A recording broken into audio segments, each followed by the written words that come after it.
বিসমিল্লাহির রহমানির রহিম। Welcome to my YouTube channel.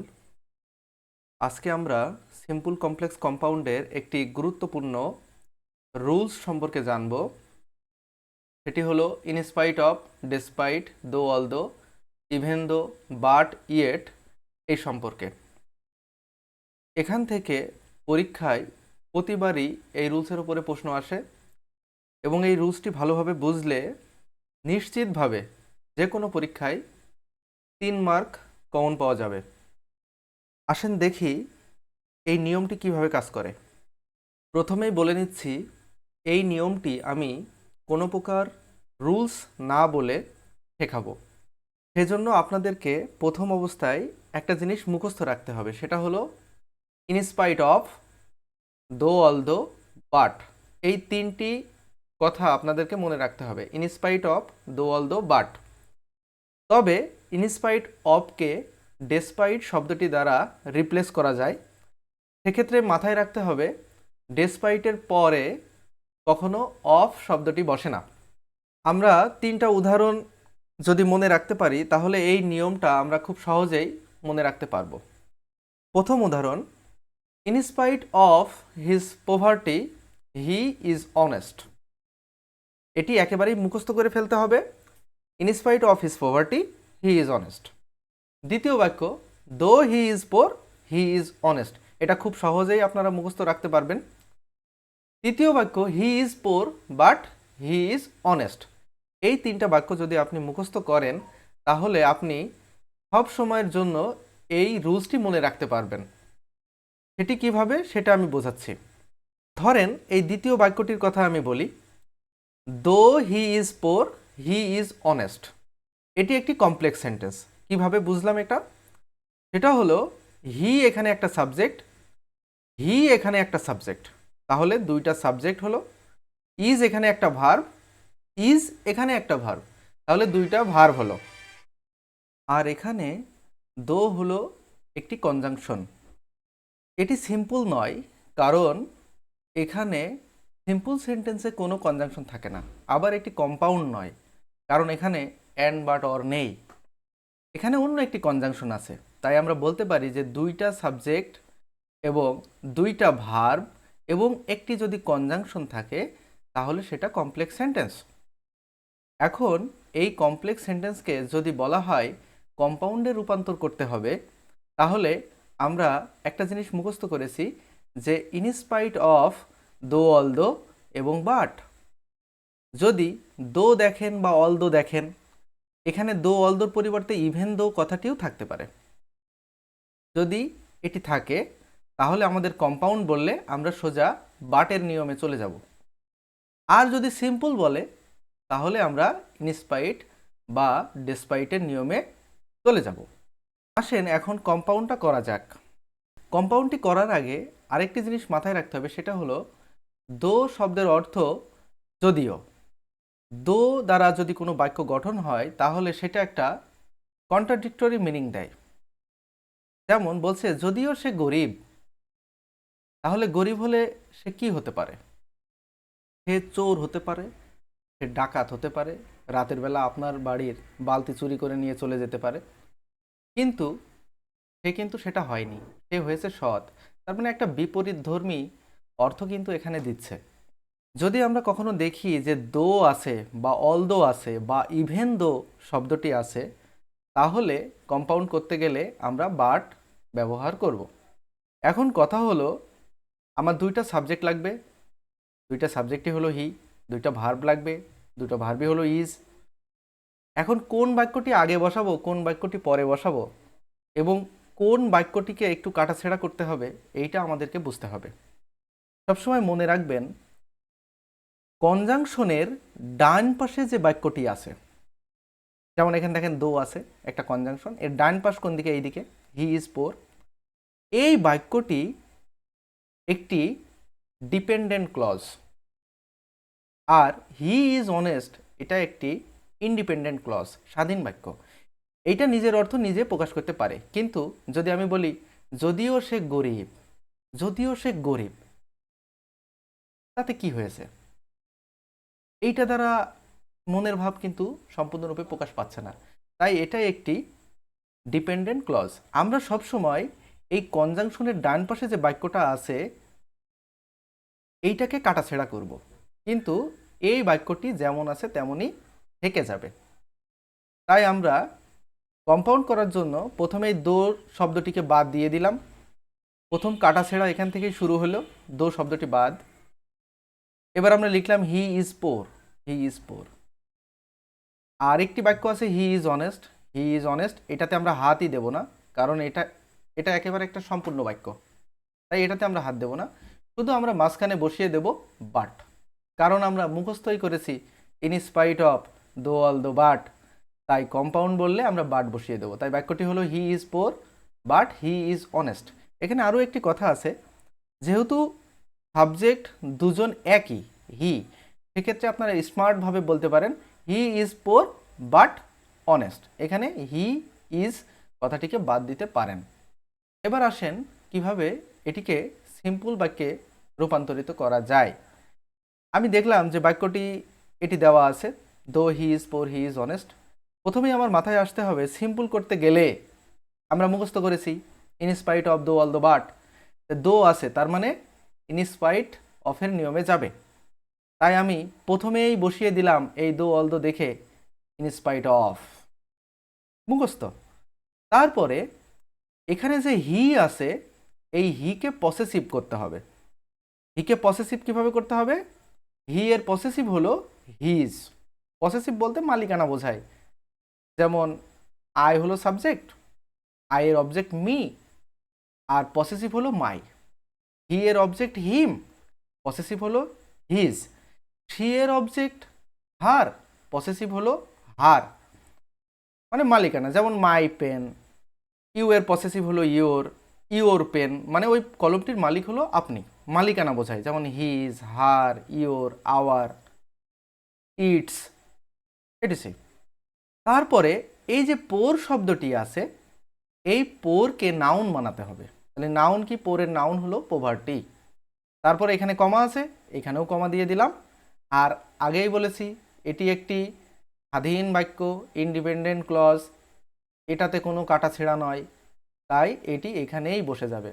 তাহলে আবারও বলি, কমপ্লেক্স থেকে সিম্পল করতে গেলে যেটা হচ্ছে, দো অল দো থাকলেই আমরা চোখ কান বুঝে ইন স্পাইট অফ বসিয়ে দেব। তারপরে এই যে সাবজেক্ট আছে হি, একে পসেসিভ বানাবো হিজ। পোর থেকে বানাবো হলো পোভার্টি, এখানে এই ভার্বটি বাদ যাবে, তারপরে এই বাক্যটি বসে যাবে। সিম্পল সেন্টেন্সের শর্ত অনুসারে আমরা জানি একটি সাবজেক্ট থাকে, একটি ভার্ব থাকে। এখানে হি একটি সাবজেক্ট, ইজ একটি ভার্ব, আর কোনো কনজাংশন থাকে না। দেখেন এখানে কিন্তু কোনো কনজাংশন নেই। এখন প্রশ্ন হতে পারে তাহলে ইন স্পাইট অফ আর ডেসপাইট এই শব্দটি কি? এটি একটি প্রিপোজিশন। আমরা এখানে ইন স্পাইট অফের পরিবর্তে ডেসপাইট কথাটিও ব্যবহার করতে পারি, নিয়ম একই থাকবে। আবার এখানে অনেক পরীক্ষাতে দেখা যায় দো অল দো না দিয়ে ইভেন দো দিয়ে দিয়ে দেওয়া হয়, সেক্ষেত্রে স্টুডেন্টরা মনে করে এইটা তো কোনো দিন দেখি নাই। আবার কখনো কখনো কম্পাউন্ড সেন্টেন্সে দেখা যায় বাট না দিয়ে ইয়েট দিয়ে দেয়। স্টুডেন্টরা বুঝতেই পারে না যে এটা একটি কম্পাউন্ড সেন্টেন্স, কারণ তারা সবসময় মুখস্থ করে অ্যান্ড, বাট, অর, কিন্তু ইয়েটও কিন্তু কম্পাউন্ড সেন্টেন্সে ব্যবহার করা হয়। এ সম্পর্কে আমরা বিস্তারিত পরের একটি ভিডিওতে জানব। এখানে একটি গুরুত্বপূর্ণ কথা হলো ইনস্পাইট অফ বা ডেসপাইটের পরে 4 রকম জিনিস বসতে পারে। একটি হলো নাউন ফ্রেজ বসতে পারে, হ্যাভিং কথাটি বসতে পারে, ভার্বের সাথে আইএনজিও বসতে পারে এবং বিইংও বসতে পারে। কখন কিভাবে এটি বসবে এখনই ভেবে অত চিন্তিত হওয়ার দরকার নেই, আমরা উদাহরণের মাধ্যমে এটা পরবর্তীতে দেখব। আর একবার মুখস্থ করে নিন ইনস্পাইট অফ দো অল দো বাট। এবার এই বাক্যটি দেওয়া আছে, বলা হলো সিম্পল করতে হবে। কিছুক্ষণ আগেই শেখালাম, আরেকবার রিভিশন দিন। দো অল দো থাকলেই সিম্পল বললে চোখ কান বুঝে আগে ইনস্পাইট অফ বসিয়ে দেব। তারপরে কি করব? এই হিকে পসেসিভ করব, হিজ হলো মানে সাবজেক্টের পসেসিভ। তারপরে পোরকে পোভার্টি করতে হবে, নাউন করতে হবে। আর যেটা স্বাধীন বাক্য সেটাতে কোনো কাটা ছেঁড়া নয়, হি ইজ অনেস্ট। বসে গেল। এই বাক্যটি ঘুরিয়েও লেখা যায়, এই ইনস্পাইট অফকে মাঝের দিকেও বসানো যায়, সেক্ষেত্রে কোনো কমা ব্যবহার করতে হবে না। যেমন আমরা বলতে পারি হি ইজ অনেস্ট, এই কথাটি এখানে পেছনে ছিল, আমরা আগে সামনের দিকে নিয়ে এসে বসালাম হি ইজ অনেস্ট। এইবার ইনস্পাইট অফ হিজ পভার্টি হয়ে গেল। এটিকে আরেকভাবে করা যায়, আমরা দেখেছি দো অলদো আছে, তার মানে সিম্পল করতে বলেছে, তাহলে আমরা কি করব, প্রথমে ইনস্পাইট অফ বসিয়ে দেব। বসিয়ে দেওয়ার পরে এখন আমি ঘটনাক্রমে ধরেন এই পোরের নাউনটা জানি না, অনেক সময় এরকম হয়ে থাকে যে এর সঠিক নাউনটা কি হবে এটা আমরা জানি না, তাহলে কি এটা করা যাবে না? আমি কি মার্কটা পাবো না পরীক্ষাতে? অবশ্যই পাবো। প্রথমে আমাদেরকে ইনস্পাইট অফ বসিয়ে দিতে হবে, তারপরে যদি এখানে am is are was were থাকে, I mean be verb, am is are was were যদি থাকে, শুধুমাত্র এই তিনটার বেলায় এটা হবে, am is are was were যদি থাকে তাহলে এটার পরিবর্তে আপনারা ব্যবহার করবেন বিইং। তারপরে পোর আছে, পোর বসে যাবে। আমি আগেই বলেছি পোরের নাউন তো আমি জানি না, তাই আমি এই নিয়মটা অবলম্বন করছি। দো অলদো আছে, ইনস্পাইট অফ বসালাম, এখানে am is are was were যদি থাকে তাহলে বিইং দিলাম, আর পোর আছে পোর দিলাম, তারপরে কমা আছে কমা দিলাম, তারপরে এটা তো স্বাধীন বাক্য, এটাতে কোনো কাটা ছিঁড়া নয়, হয়ে গেল। এবার এই ইনস্পাইট অফকে ডেসপাইট কথাটি দ্বারা রিপ্লেস করা যায়, সেক্ষেত্রেও একই নিয়ম, ইনস্পাইট অফের পরিবর্তে আমরা দিলাম despite being poor comma he is honest. আরেকবার মুখস্থ করেন, ইনস্পাইট অফ দো অল দ্য বাট। এবার একটি চমৎকার সেন্টেন্স আমরা শিখতে চলেছি। এখন কিন্তু লেখা নেই কোনটা কমপ্লেক্স কোনটা সিম্পল কোনটা কম্পাউন্ড, লেখা নেই, আমরা দেখে বুঝবো। He has a lot of মানি, তার অনেক টাকা আছে, but he is not happy, সে সুখী নয়। এটি কোন সেন্টেন্স? আমরা দেখতে পাচ্ছি যে সবুজ রঙে বাট লেখা আছে, আমরা জানি যে বাট হলো কম্পাউন্ড সেন্টেন্স। তাহলে এইটাকে যদি এখন বলা হয় যে সিম্পলে রূপান্তর করো, তাহলে কি করবেন? যদি বাট দেখেন কোনো সেন্টেন্সের মধ্যে বাট দ্বারা যুক্ত আছে, কোঅর্ডিনেট কনজাংশন বাট আছে, তাহলে প্রথমেই আপনার মাথায় আসতে হবে ইনস্পাইট অফ দো অল দো বাট। বাট থাকলে তো সিম্পল বললে ইনস্পাইট অফ আসে, কমপ্লেক্স বললে দো আসে। তাহলে প্রথমে আমরা সিম্পল করি, বাট দেখেছি তার মানে এটা সিম্পল বলেছে, তার মানে ইনস্পাইট অফ হবে, লিখে ফেললাম ইনস্পাইট অফ। এবার ট্রিক্সটা হলো, এখানে কি am is are was were আছে? Am is are was were কিন্তু নাই, এখানে আছে হ্যাজ। মনে রাখবেন যদি হ্যাভ হ্যাজ হ্যাড থাকে তাহলে আপনি হ্যাভিং বসিয়ে দিবেন। তারপরে কি আছে? এ lot of money, a lot of money, কমা দিলাম, এটা স্বাধীন বাক্য, হাত দেবো না, হি ইজ নট হ্যাপি। তাহলে দেখা গেল এখানে একটি সাবজেক্ট পেয়েছি একটি ভার্ব পেয়েছি, আর এই বাক্যে কোনো কনজাংশন নাই, এটি একটি ফ্রেজ। তাহলে আমরা জানি যে একটি সাবজেক্ট একটি ভার্ব থাকলে আর যদি কোনো কনজাংশন না থাকে তাহলে সেটি একটি সিম্পল সেন্টেন্স। তাহলে এটা হয়ে গেল। এর অর্থটা দাঁড়ালো in spite of having a lot of money, অনেক টাকা থাকা সত্ত্বেও হি ইজ নট হ্যাপি, সে সুখী নয়। আর এখানে মিনিংটা ছিল তার অনেক টাকা আছে, he has a lot of মানি, কিন্তু হি ইজ নট হ্যাপি, সে সুখী নয়। তাহলে এইটির এবং এটির অর্থ কিন্তু একই থাকলো, শুধুমাত্র ফরম্যাটটা চেঞ্জ হয়ে গেল। তাহলে ট্রান্সফরমেশন সঠিকভাবে আমরা করতে পেরেছি। এবার যদি বলে এটিকে কমপ্লেক্সে রূপান্তর করো, ধরেন এই বাক্যটি আছে, এই বাক্যটিকে বলল যে কমপ্লেক্স করো, তাহলে প্রথমেই আমরা দেখতে পাচ্ছি যে ইনস্পাইট অফ আছে। ইনস্পাইট অফ থাকলেই আমরা জানি ইনস্পাইট অফ দো অল দো বাট, তার মানে ইনস্পাইট অফ থাকলেই আমাদেরকে দো বা অল দো বসাতে হবে, তাহলে দো আমরা বসালাম। এবার আমরা দেখি যে এখানে হলো হ্যাভিং আছে, তাহলে হ্যাভিং থাকলে আমার মনে মনে চিন্তা করতে হবে যে এখানে হ্যাভ হ্যাজ বা হ্যাড ছিল। এখন হ্যাভ ছিল না হ্যাড ছিল না হ্যাড ছিল কিভাবে বুঝবো? দেখেন এখানে ভার্ব কিন্তু এই বাক্যটিতে ইজ আছে, তার মানে এটা কিন্তু একটা প্রেজেন্ট টেন্স।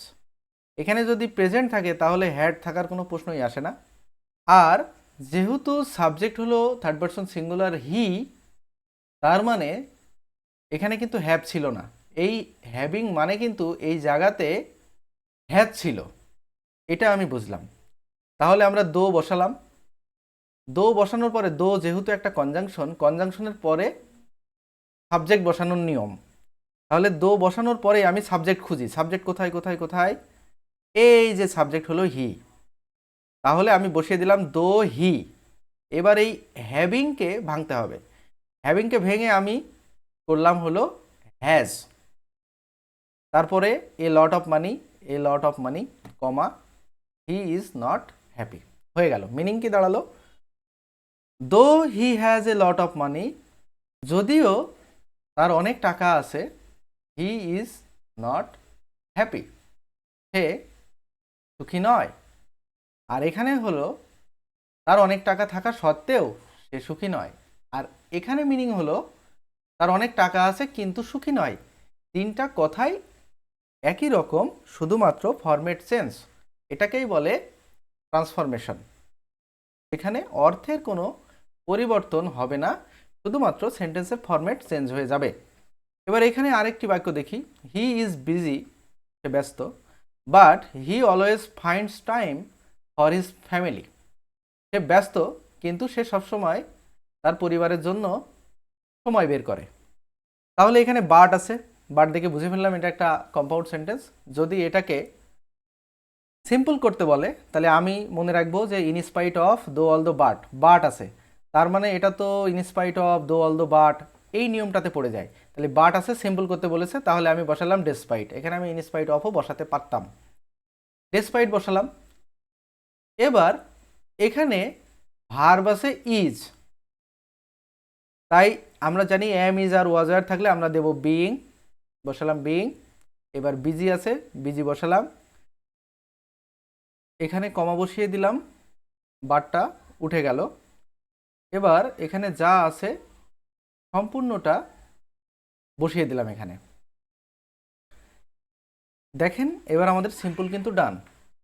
এখানে আমরা হি একটা সাবজেক্ট পেয়েছি, ফাইন্ডস একটা ভার্ব পেয়েছি। তাহলে একটি সাবজেক্ট একটি ভার্ব আছে এবং এই সেন্টেন্সে কোনো কনজাংশন নেই।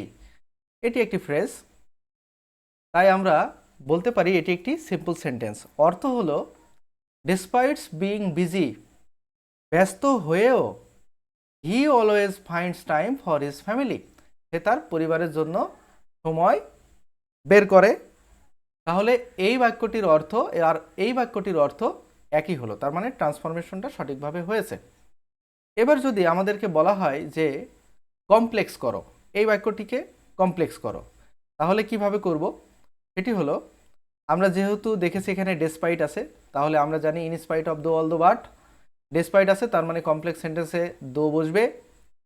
দো যেহেতু একটা কনজাংশন, এরপরেই আমাদেরকে সাবজেক্ট বসাতে হবে। সাবজেক্ট কোথায় পাবো? দেখি তো, সাবজেক্ট খুঁজি, এই যে সাবজেক্ট এখানে আছে হি, তাহলে হি বসালাম।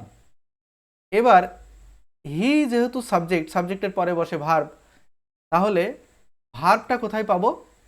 দেখেন এখানে বিইং দেওয়া আছে, তার মানে বিইং মানে am is are was were, কিছু একটা এখানে আছে। তাহলে এম আছে, ইজ আছে, আর আছে, ওয়াজ নাকি ওয়ার, কোনটা আছে? এম তো আই ছাড়া বসে না, তার মানে সাবজেক্ট যেহেতু হি হয়ে গেছে এম তো হতেই পারে না।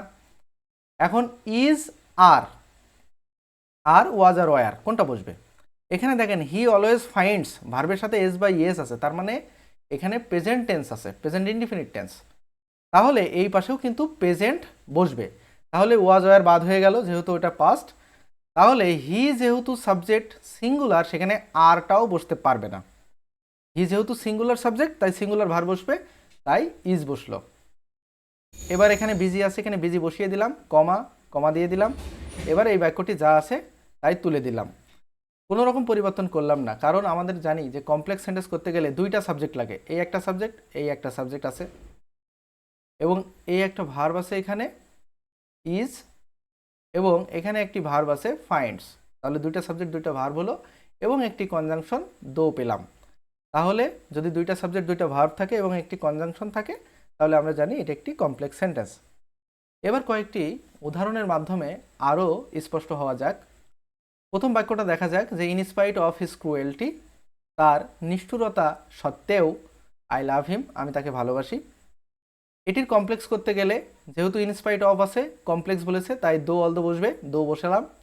দো যেহেতু একটা কনজাংশন, এরপরেই সাবজেক্ট বসাতে হবে। সাবজেক্ট কোথায় পাবো?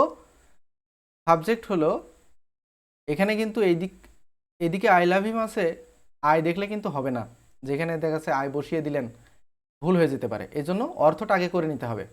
In spite of his cruelty, তার নিষ্ঠুরতা সত্ত্বেও আমি তাকে ভালোবাসি, তার মানে নিষ্ঠুর কিন্তু সে।